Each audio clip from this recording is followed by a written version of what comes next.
الرحمن الرحیم۔ کل گزشتہ ذکر کیا گیا تھا کہ مقتدی اگر امام سے پہلے کسی رکن کو ادا کر لے تو اس سلسلے میں کیا وعید ہے، اور اس کی 3 صورتیں ذکر کی گئی تھی اور تینوں کے احکام فقہ حنفی کے اعتبار سے کیا ہیں وہ بیان کیے گئے تھے، جس سے یہ بات واضح ہو چکی ہے کہ نماز کے ارکان فعلیہ کی ادائیگی میں عام حالات میں مقتدی کا امام سے آگے بڑھ جانا اور آگے بڑھ کر کسی رکن کو ادا کر دینا مکروہ تحریمی۔ اس برے کام سے مقتدی کو بچانے میں امام صاحب کلیدی کردار ادا کر سکتے ہیں، جس کی صورت یہ ہے کہ امام وقتاً فوقتاً اس مسئلے پر روشنی ڈالتا رہے اور مقتدیوں کی رہنمائی کرتا رہے، اور اگر خود سے نماز میں کوئی ایسا فعل خلاف سنت سرزد ہو جائے جس سے مقتدیوں کو سبقت کرنے اور امام سے آگے بڑھنے کا موقع ملتا ہو تو اسے چھوڑ دے اور سنت طریقے کو اختیار کرے۔ اس سلسلے میں جو کوتاہیاں ہوتی ہیں اس کی چند صورتیں ذکر کی جا رہی۔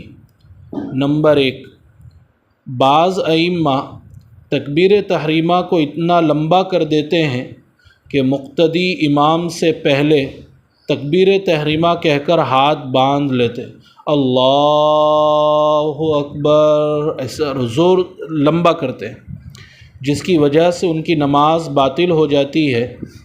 لہذا امام کو چاہیے کہ تکبیر تحریمہ کو اس طرح لمبا کرنے سے پرہیز کرے۔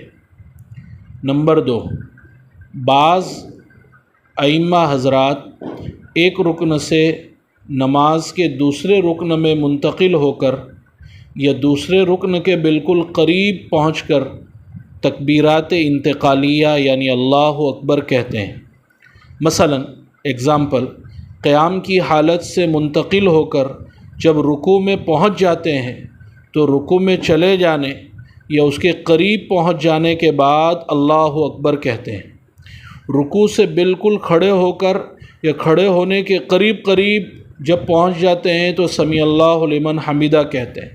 سجدے میں چلے جانے کے بعد یا سجدے کے قریب جب پہنچتے ہیں تو اللہ اکبر کہتے ہیں، وغیرہ وغیرہ۔ یہ غلط۔ نمبر 3، بعض ائمہ اس قدر جلد اللہ اکبر کہتے ہیں کہ رکوع یا سجدے وغیرہ میں پورے طور پر پہنچنے سے پہلے ہی اللہ اکبر کی آواز ختم ہو جاتی۔ نمبر 4، بعض ائمہ حضرات تکبیرات انتقالیہ کو اس طرح کھینچتے ہیں کہ یا رکوع یا سجدے وغیرہ میں پہنچ جانے کے بعد بھی کچھ دیر تک ان کی تکبیر کی آواز آتی رہتی ہے۔ ان صورتوں میں سے بعض میں مقتدی کو امام سے آگے بڑھنے کا موقع ملتا ہے، حالانکہ یہ سب صورتیں خلاف سنت ہیں۔ لہذا ائمہ حضرات کو چاہیے کہ وہ اپنی عادتوں کو تبدیل کریں اور سنت کے مطابق تکبیرات کہیں۔ تکبیرات انتقالیہ میں سنت یہی ہے کہ ایک رکن سے دوسرے رکن کی طرف منتقل ہونے کے ساتھ ساتھ تکبیر شروع کی جائے اور دوسرے رکن میں پہنچنے کے ساتھ ہی ختم کر دی جائیں، جیسا کہ صحیح مسلم میں حضرت ابو ہریرہ رضی اللہ تعالیٰ عنہ سے مروی ہے، نہ اس سے پہلے تکبیرات کہی جائیں اور نہ اس کے بعد کہی جائیں۔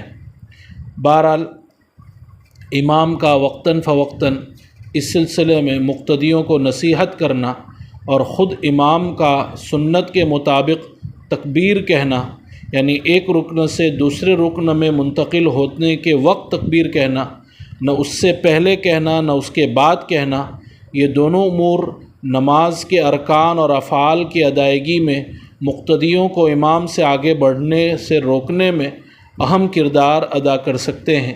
آخر میں دعا ہے اللہ تعالیٰ نماز میں امام سے آگے بڑھنے سے ہم سب کی حفاظت فرمائے اور سنت طریقے کے مطابق نماز پڑھنے کی توفیق عطا فرمائے۔